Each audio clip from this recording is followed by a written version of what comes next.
Très bien. Merci beaucoup, monsieur Yvan. Bon, bienvenue. Merci Ndeko Laurent Fabrice, Nasepele Mingi, ainsi que Bandeko Baolanda Bishona Beitando Ike, Napesi Bangombo Temingi. Et Zamba Liboso les Kanaki le matin. Je crois que Zamba Liboso les Kanaki le matin, mais n'a eu qu'un gros élengi.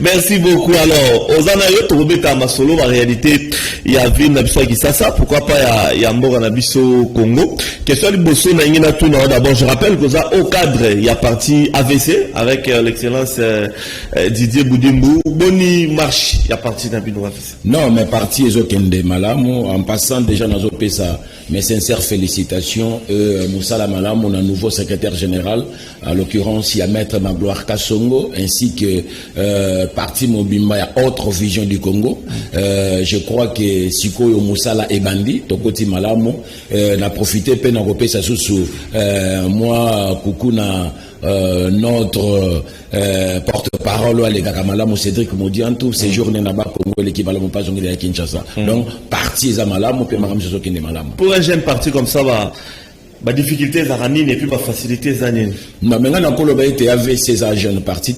Parce qu'AVC a totalisé déjà 5 ans à jeune parti. 5 ans. Ils a parti au DGFC Bandi de la colonne. Ça pour moi, on a 5 ans déjà, il va revenir à papa. Maman, pas qu'il a déjà classe. Donc, tous les sous un jeune parti, mais tous a déjà bateau, tous au cours déjà, et Moussa les a malam. D'ailleurs, ma expérience déjà à AVC dans notre vision du Congo, tous une expérience que les Kana bateau, basali, 20 ans, 30 ans, 15 ans. Tout le monde a toujours mais biso tozo avancé. Idéologie que c'est basé sur quoi? Idéologie avancé. Ce qui le lot tozo le bakeno, c'est autre vision du Congo. Le lenge mususu ya gouverner. Le lenge mususu ya komona mboka na biso. Le lenge mususu ya kozala na baninga. Donc gouvernance ya biso, et ça été pour Congo émerger. Tout le monde a raka mabete, mais tout le monde a ka valeur nzamba tchana kati ya moto. Na kati ya mutu nzamba tcha ba valeur. Donc na ba parti politique mususu ba mona kaka mabe, ba mona kamala moté. Donc na autre vision du Congo, toza na ba proposition to proposaka. Toza na ba solution to amenaka vis-à-vis ya gouvernement biso po ete mboka na biso kende liboso. Ba onyo so badanga na ba TV ba proposaka ni. Ba mona kaka mabe. Donc ba sale la politique o ya bango moko po ba koma nesika la c'est du populisme. Bon ni ne proposa et salama. Non, ils ont makambo. Et ya makambo nyoso to ko solo la. Mais pourquoi pas? Parce que kala mingi to ko solo. Merci beaucoup. Alors, nous allons placer Momoko par rapport à ville Nayo, ville province et à Kinshasa, na ba réalité na ngonion so nenge les gouverneurs tant bien que mal azor bunda malgré la critique pour na Kinbo Peto. Nous allons placer idée Nayo ou bien AVC par rapport à ville province et à Kinshasa. Tozo senga na gouverneur Gentini Ngobila fournir encore d'efforts parce que ça na ba ici ka ibelo makambo ibelo zo marché na noté. Qui niveau peto et salamaki po na nini et salamaki po ko toucher ba couche nyonso tout mais ça na bisika musu na ville à Kinshasa oyo yo lelo qui niveau peto na le quotidien lelo yo lumière et zo suka kana ba secteur musu bisika musu lumière ezalité ta d'emblée na koleka na ko ibisayo ezali kamwa propriété est-ce que Kinshasa ça pena propre lokola ba ville musu et c'est siko photo vanda to betele kaka maboko te meto la kisete Kinshasa lelo eza sacré union sacrée je rappelle oui non biso na union sacrée tolobaka malamu soki tomoni mabe tolobaka toza lokola bandeko mosusu te bamona ka mabete donc nazo tuna lelo tango bakena baka niveau bakomo bimisa basalité mais batie banjente pour olongola yango soki mbule beti eza pour sala nini ezonga comment toko bimisa mbongo to sala musala mo polo bien ko zonga nango sika moko tozo bimisa ça va mais faut to longola yango il faut Kinshasa zonga na propriété biso to yebaki nango kala il faut banzela oyo moni ba makadam ba biloko eza détruit zongisa yango donc soki vraiment Gentili Ngobila alingaka Kinshasa alingaka RDC azongisa Kinshasa ndenge zalaki donc tout le monde à Kinshasa basalité zalate bosoto zalate lumière ezala courant ezala maille ezala pas vivre balab. Très bien, merci beaucoup Yvan Moudadi Kinshasa oyo lobi. Bon, je ne sais pas quand les amis qui sont événements mon trouble sont ni demain on ne sait pas comment ça va se passer. Lobby Kinshasa à Royamba marche. Il y a la Mouka. Marche à la Mouka. La ville à Kinshasa. Yom de retour na mituna. Ngafona yanola yo. Mais na tout na peuple congolais vota la biso. Yango Martin Fayulu azalaka opposant à la résistance. Oh, nande ni sous. Soki Martin Fayulu aza opposant. Bati Kayasa la marche. Mais ce qui a la résistance, après ça la marche était. La résistance c'est dit que le banine. Azo réclamé et l'oko moko oyo babotolié. C'est que après ça la marche était. Mais ce qui a opposant à ça la marche. Ce qui a opposant c'est qu'un limite l'institution de Canabiso. Donc ce qu'ils ont reconnaître. Reconnaître. Donc ce qui Martin Fayoulou, à comment il m'a balabala, pour ça la marche, c'est qu'il y a une résistance. Reconnaître que Félix Tshisekedi Antoine a mokondi naïe, pas permettre à ça la marche. Mais ceux qui ont la résistance, oh il y a le président élu, n'a évité ceux qui ont la résistance, on a un droit pour ça la marche. Mais bien il va embrouiller situation, résistance, opposition, bon. Ils ont rimé quand la résistance dans l'opposition n'est pas mon côté. À cause jouir n'a pas droit, il y a opposant. Il y a une ligne tout na Martin Fayoulou, azalaka président, il y a décidé, to ya la muka. Soit disant son cas président élu tel kalobaka ya ngona. Et ya na baka ebele, ngana mona ka Martin Fayoulou. Kaka soki bakangi moto décidé, ndati ndaka avocat. Mais soki bakangi ba la muka ya baka ebele za na ba prison, bakanga ba la muka kendaka te. Si le président élu, mais faut que ta baka ba tonyo surtout. Dans la ligne zonga simande ko le rapport tuninga makama. Marche zo déranger bino. Non, je dérange te. Zonga na nous. La ligne zonga simande. De 2006 à 2008, Martin Fayoulou est allé aux élections avec une CENI composée de délégués de partis politiques et présidée par des délégués de confession religieuse, comme c'est le cas d'aujourd'hui. Qu'en est-il aujourd'hui par la dépolitisation? Faux fuyant. Et ça faux fuyant. Depuis 2006, à Kenya na CENI en les lois commis, ils ont déposé dans le sens ni nango, ils ont faux fouillant. Qui n'ont rien à voir par rapport à Nini. C'est du populisme. Martin Fayoulou a Zobanga. Martin Fayoulou a commis impopulaire. Martin Fayoulou a commis Koluka a créé. Bien sûr que oui. Bien sûr que oui. Mais moi je te dis, Ndeko Laurent. Martin Fayoulou a bandaka marche à Kenda côté monsieur souté. Na émission que marche au banana Pascal et au Soudan Tartier 1. Ce qui a zappé na Martin Fayoulou pour me rebarrer route pour me recevoir. Ce qui a zappé un Fayoulou. Ah bah gaz lacrymogène. Ce qui a zappé Martin Fayoulou populaire. Ah bah non libosa Faden House. Aya na ngoti ba côté monsieur. A côté le banda pour na na yebie. Na na pesa que confiance. Na groupe dans le bako que Dieu soit loué. Ndeko Yvon. Tout dans la démocratie, hein? Tout dans la liberté, on sait tout ce qu'il veut. Au pic le batera au lingi, babanda sogi wapi, babanda sogi wapi, selon attendement na yo. Non, ils sont libres. On est à la question. On va appeler la moudi et on va appeler sogi wapi. Oui, vous allez qui deuxième point, qui est le troisième point. Kaka pour la décama marche. Étant une organisation politique informelle, coalition la Mouka, peut organiser, avant d'organiser marche.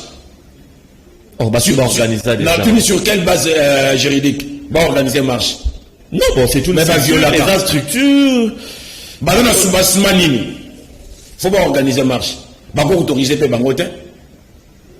Bah, on peut autoriser bangote parce que la marche était. Il y a un Martin Fayoulou dans la Zoloba, il y a télévision, faut y avoir un Zoloba. Faut y avoir un Zoloba. Mais pour n'engager, nous avons le logo moka mabete. Au gouverneur à ville à Kinshasa, tout le monde va et vous bangandez plein au sein lobby. Tout le lobby, et là, comme si on a l'ingénieur Ebisayo, Martin Fayoulou a ganda makasiawa, Félix Tshisekedi, a sali coalition, na Kabila, aza panté à Bonaboy. Nous avons compris, babane koy manzembo, pour Félix Tshisekedi à Kabona. Les loges siko tango bango basanga, di bango la marche ensemble. Banani bango ba véritable pantin. Et Zabango, et Martin Fayoulou. Comment yoko lingate va travailler dans Moutoumoko, basa la coalition, bakaboni, mais si yo pour coaliser naïe, qui est le véritable pantin? C'est le Martin Fayoulou. Oh, la stratégie de Yvon Mundadi pour décourager les militaires là. Non, non, décourager les militaires, ça bango ils allaient vrai. Ils sont normal, on peut vraiment pas le bac. Ils sont vrai. Le lot basanganité. Oui, bien monter que basangani monter la marche ensemble na FCC. Na peut-être on va vendre tranquille. On va vendre tranquille pour la vie. Dans la ville à Kinshasa, on ne va pas véritable pantin. Dans la ville à Kinshasa, comme toi on a vu réalité quinoise, on trouvait quand même salvatrice idée il y a gouverneur Gentini Ngobila. Les 15, les 17, ça va de pair, les andengemo kara. Bon, ngai nazomona eloko mon côté ya kopesa bango valeur na succès ya kopekisa bango ba ça la marche. batika bango basala.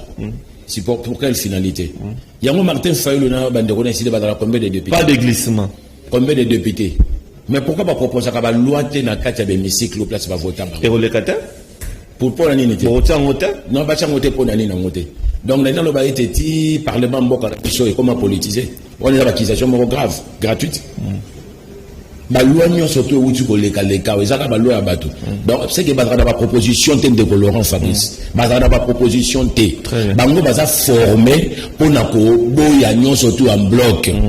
Ba forma bango pona wana loko la pona bango ce qui Martin Fayulu mo consulter ou rien ba na proposition mo ba ça la té mais na émission le long nazota la bango na mission Martin Fayulu a continué là comme président de la République na mboka oyo té aux embêtés ndeko dit tu n'es pas Dieu na la fois dans maréchal Mobutu Aloba qui t'a fait Dieu ne sans commenter na la Bible très bien merci beaucoup alors on va voir comment les choses vont se passer demain surtout pour notre ville de Kinshasa pour tout ça na rubrique pour revenir à la CENI donc on attend. Oui tout ça là na émission déjà ndeko Félix Antoine Tshisekedi Tshilombo a juste saigné à poche na été dernièrement makamozo le gars ya bien monté aza musika na yango je crois makambo ucho bima ndeko kadima ndeko boina boy bango ba na ba proposition na bango il a fallu ka mutu na bango aleka mais mutu na bango azaki impopulaire azaki na ba qualité te aki na compétence te kadimo bazo akize juste pour azaka ka monoko mboka mona président mais tozo ngasi bango imolunda aki monoko mboka moko te na président Kabila président honoraire malumalu tant que qui bokonzi na ye ezalaki makambo ba politisaki le condamné en gros c'est référé toujours c'est référé que nazo loba ça n'a pas le lo yo ko sala ete mokonza boka zali mais montant dans la compétence expertise ana valeur ya beaucoup mesika ona aza peut-être l'air mosu na obédience moko dans monoko président de la République et ça problème que ceux qui ont la qualité donc aza na valeur aza na compétence donc la question c'est la compétence. L'expertise dans Moussala ou Yayebi. Nous ne pouvons pas toteler de la moto kakapo, Mounokamboka Moko, non. Non. Ah, bango bazo tambola batambola Mounokamboka, batambola mi bale baye colonie. Mais ça va à côté mon côté. Pas de tribalisme. Non, mais c'est un tribalisme. Très bien. Merci beaucoup, monsieur Yvon Moudandi. On va finir avec vous. Mais évitez s'il y a un message important. Peut-être il y a AVC, peut-être il y a Yomoko en tant que leader d'opinion. J'avais voulu aussi qu'il était le Bela au Italie domaine au Salara. Il y a Douane qui est un grand sujet, peut-être au Belango prochainement. Mais un message d'espoir. Nazota la banane surtout la autre vision du Congo. AVC, nazo senga bino le loto kota na musala. Le loyo to komi na niveau ya ko valoriser AVC. AVC bomoko. AVC drapeau ya AVC e ko zanga te na balopango nyonso tu. To kota to sala musala. Manda bala mona maître Magloire Kasongo et merci mingi na autorité morale na biso. Na ebiete to na slogan na biso ensemble nous pouvons. Tovanda, to continue Moussala et Nzamba Zelongo Nabiso. Le président Antoine Félix Tshilombo, Azamo Konzamboka, en 2023, on a monté battre été, on se dit qu'il y a balabala et Gosala et Lomote. Merci beaucoup. Tu vois, siège pas c'est ça, AVC. Mais siège c'est dans mon pays, tout ça va voisin, n'a pas de quoi décider. Donc, na droite, na biso décidé, biso de Landi, et na gauche, na biso, les FPI. Juste dans le boulevard triomphal, bah au moins on a parti de la biche à Liwana, et par nous, on a président autorité morale na biso, c'est son excellence Didier Boudi Mboazana, na Mokonzamboka. Donc, il va pas s'en comprendre. Très bien. Merci beaucoup, monsieur Yvon Moudandi, au cadre, il y a AVC, Tedeti Masolo, il y a Ville à Kinshasa, surtout, il y a Rosala, la marche lobby, tu vois, la réalité, non, on se dit que les candidats, lobby, na Masola, c'est ni. Et ça, lui, bien, Hermo, il y a un bâton, boye, la kin matin, tout ça détendu, tout ça, solo là. Et ça, la biso, vrai bien. Merci pour l'opportunité. Ainsi que Battu Sobara Sima, Loko, la Bama Ikamwa, Kabataki, tout le monde. Bagui Poutou, Bamon Soutunzamba Souma. Ah, on les a fallu. Merci vraiment pour l'opportunité. Merci beaucoup. Alors, mesdames et messieurs, c'est fini pour cette première partie. On va prendre la pub de la direction commerciale des canaux Kim Télévision et puis on va recevoir pour la Toyamba.